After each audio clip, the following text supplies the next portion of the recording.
Welcome to Primordial Path. My name is Casey and I'm your guide on this podcast, which is dedicated to exploring ancient meditation and healing practices.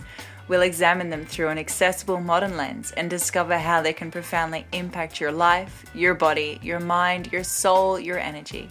So stay tuned. Here we go.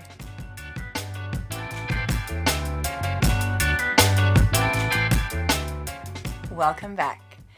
Today we're going to give a breakdown of what the Yamas are. Now, on the last episode, we talked about the 8 limbs of yoga as a whole and why they're important.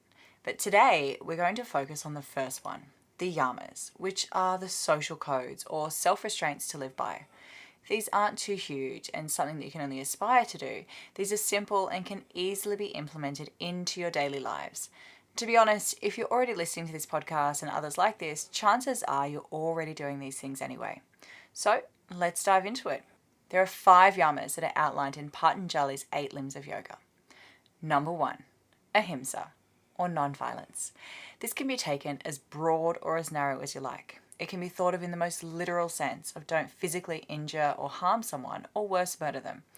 This isn't to say that if you're in an awful situation where you had to fight someone or fight off someone or fight for your life, it doesn't mean that you shouldn't fight or fight back. It simply means that you must do it for self-preservation and you should try to do it with as little malice or hatred as possible. Because in those situations, you may have no other choice. On the non-physical side, ahimsa also means non-violence in relation to your thoughts, words, or intentions. It means speaking kindly to ourselves and to others. There's the old saying, if you can't say something nice, then don't say something at all. This is the same. In speaking to yourself, this is called the chitta in your mind, the conversations you have to yourself or words you say in your mind or out loud about yourself. Especially in the Western world, these might be things like, I'm not good enough, I'm ugly, I'm fat, I'll never be happy. Now, these are things that we might be saying to ourselves which are actually not coming from a place of love. When we also act from a place of good intention, we're acting in accordance with ahimsa. When we come from a place of ill intention or malice, this is acting against ahimsa. Ahimsa means to act from a place of compassion. As we evolve and reach these higher states of meditation and life, we have less of a desire to hurt anyone and become the embodiment of ahimsa. Number 2, satya, or truth. Now, this may sound like a pretty straightforward yama. It literally means that we should be as truthful as possible. Now, I say as possible because this doesn't mean you should be revealing all to everyone all the time. Not all things need to be known. Such as, if the truth will cause violence, then depending on the situation, then perhaps nothing is said at all. Although lying or untruthfulness tends to come from a place of fear. A small child, for example, will lie about spilling the cup of milk out of fear of the punishment. However, if the parent is coming from a place of compassion and patience with the child, then the child is less likely to lie about it. It's the same with adults.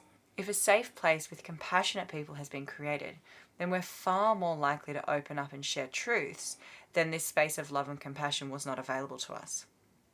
Number 3, asteya, or non-theft. Again, this seems pretty straightforward. We don't steal. Think of it in the broader sense of not stealing a car, robbing a bank, or breaking into someone's house and stealing their belongings.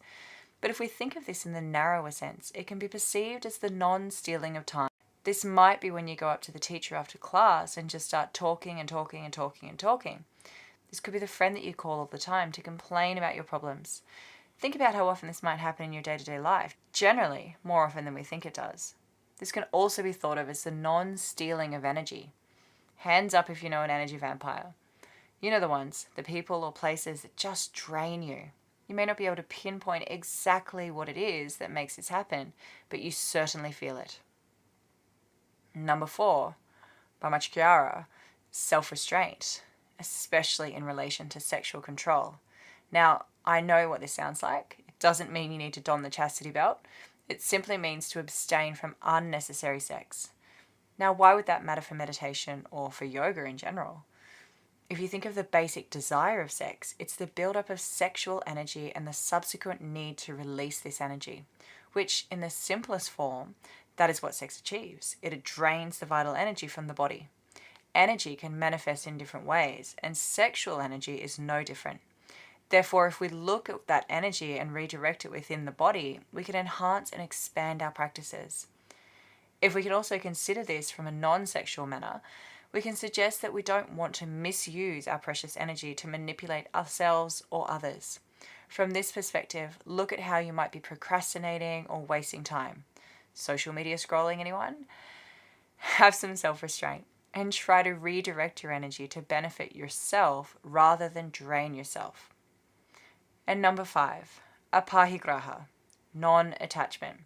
This would have to be a personal favorite. It simply translates to non-coveting.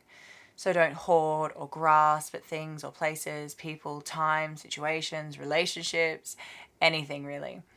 Who has a favorite chair that you always like to sit in? Or a favorite place to put their yoga mat in the room? Yep, we've all been guilty of these attachments.